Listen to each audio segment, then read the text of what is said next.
Okay, we are back to the scene of the crime, as they say.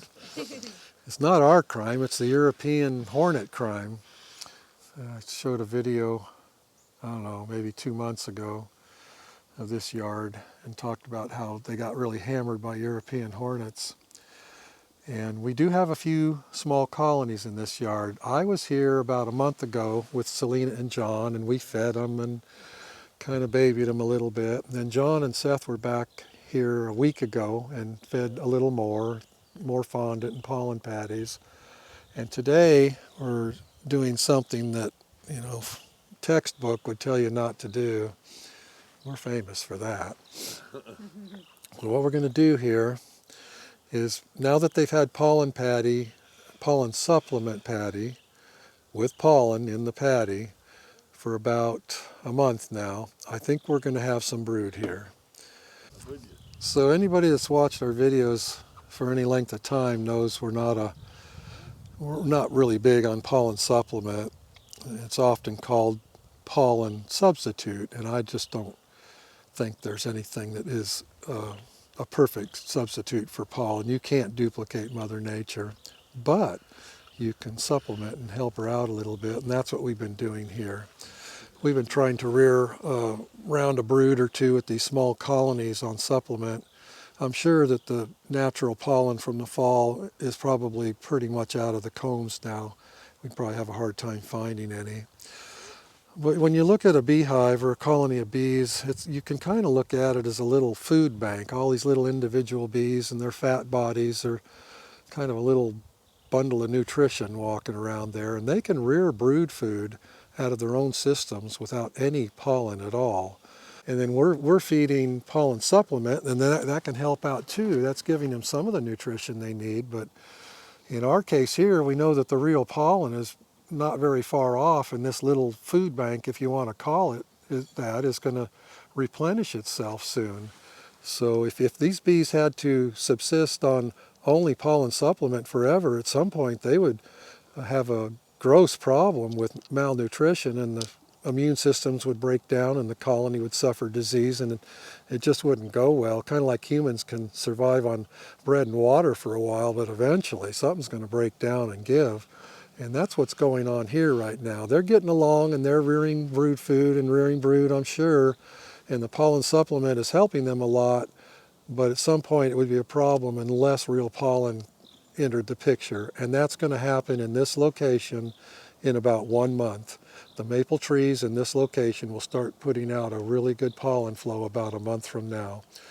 So we've had pollen supplement on for a month. About a month from now they'll get real pollen, and I think the food bank will get replenished. By then young bees are going to be hatching at a pretty good rate, and the colony's suddenly going to stop shrinking and start growing.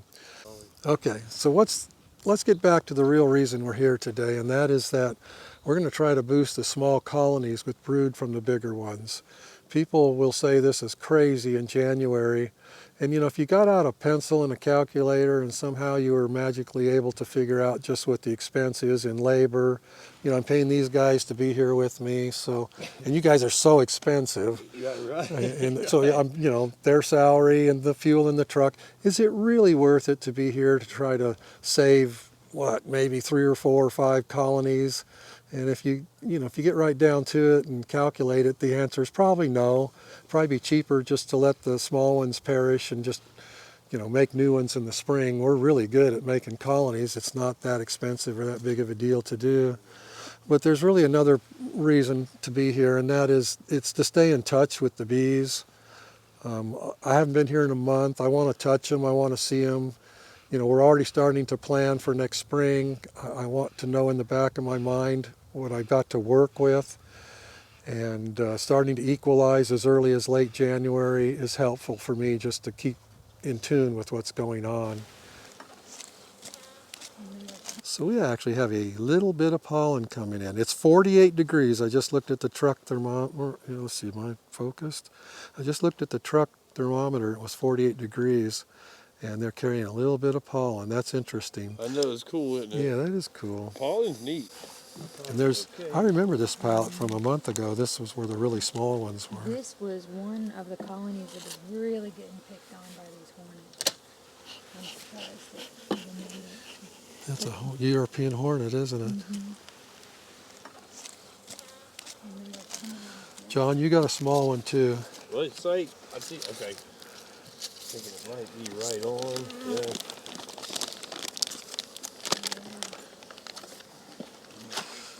This one will probably make it through the winter without anything. This one won't. Oh, yeah. And yours, It is, I'd have to see more before I knew. Okay.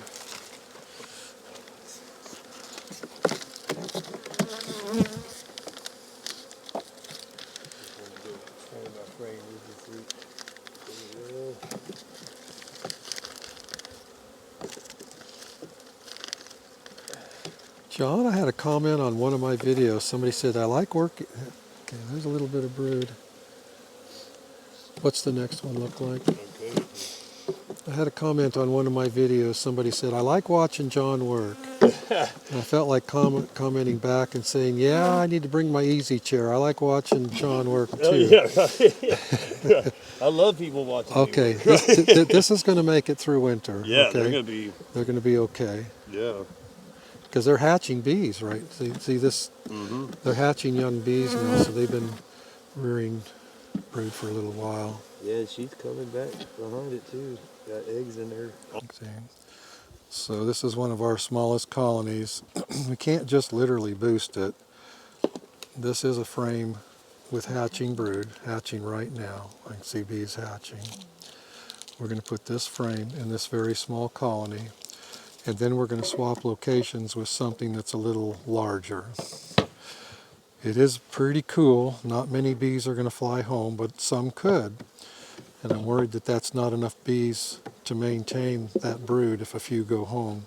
So we're going to pick up this small colony and swap locations with, which one you got picked out to swap with? It's on that corner right over there. That one up there is larger. It's got more bees in it than it needs to take care of the brood that it has, and it does have some nice brood. So we can swap locations, and even if they lose a few bees, they'll be okay. So not only are we boosting this with hatching brood, but we're swapping locations with a larger colony. There's a little bit of gamble in doing this. You know, somebody might think, well, you know, won't those extra field bees overwhelm that small colony? And the answer is it's possible. But it's not going to be a big influx on a cold day like this. It's just going to be a little bit. Good deal, John. Oh, yeah. This colony's pretty good when you get in there. Okay. And we've had a few small ones here that we've had to boost. But actually everything's made it so far, huh, John? Yes. We haven't lost any of them little bitty ones, and we may still yet lose one, but I think the work we're doing today is probably going to save them. Yeah. No, it's not looking bad. Good job, John. Yes, yeah. We all know that this is one of those yards that got hammered by the European hornets, but I needed to say that for the sake of anybody watching this video. So we did lose a number of colonies here, as can be seen. So we're at the end of the day. The sun's going to go down soon. It's cool. There's barely any bees flying, and we are going to check them for food and give them pollen patties and stuff like that. But we're going to pull these odd colonies that are sitting by themselves into some of these other empty positions and make the pallets full.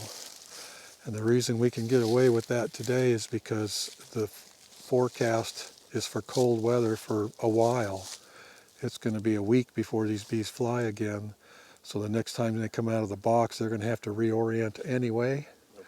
So we can move them today, and there will be no problem. The field force will not go back to the old location because it's going to be a while before they can fly. And John, you just did the count. Looks like we got exactly the right amount of colonies to make equal pallets, or if not, it's close to it. And the only thing I would suggest is the colonies that get moved probably need to be the bigger ones. The little tiny ones probably just need to stay put in case they lose even a handful of bees.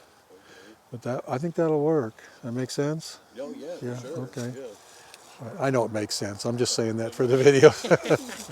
And I keep talking to you guys, telling you, you know, do you get it? Do you get it? Well, they get it. I'm just doing it for the video. So, I've got brain fog today. I've got a cold.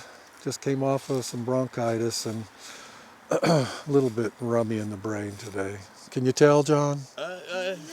you're sharp. You're always sharp, sir. Oh, you're so kind. Yeah. Yeah. Yeah, sharp as a razor. That's Yeah, fog. that's right. Yeah. That's right. All right, let's get it. Okay. Just move that, yeah, just move those 2 colonies over to that end pallet and that'll be perfect. Yeah, that'll work.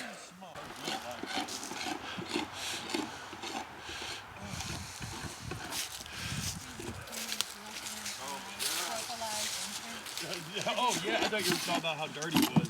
Yeah, hell yeah, that's awesome. In fact, I will put these here because they're small. Yeah, 'cause they need that. What's that about? That was They have propolis. Oh yeah, they. We've been seeing quite a bit of that. Yeah. Yeah. It's neat to see it. It is. Then we'll just take these empty pallets and put them on the truck. We'll take them home with us.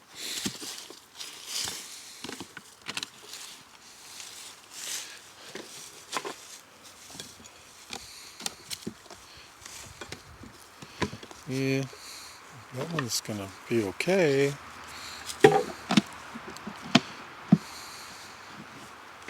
Not great, but good enough. How's this one, John? Oh, this was all right. All the treatment frees. This is a treatment free. Oh, that's right. Was that a treatment-free colony? This one That is, one yeah. was. Okay. They're That's a doing all right. treatment-free also? Yes, sir.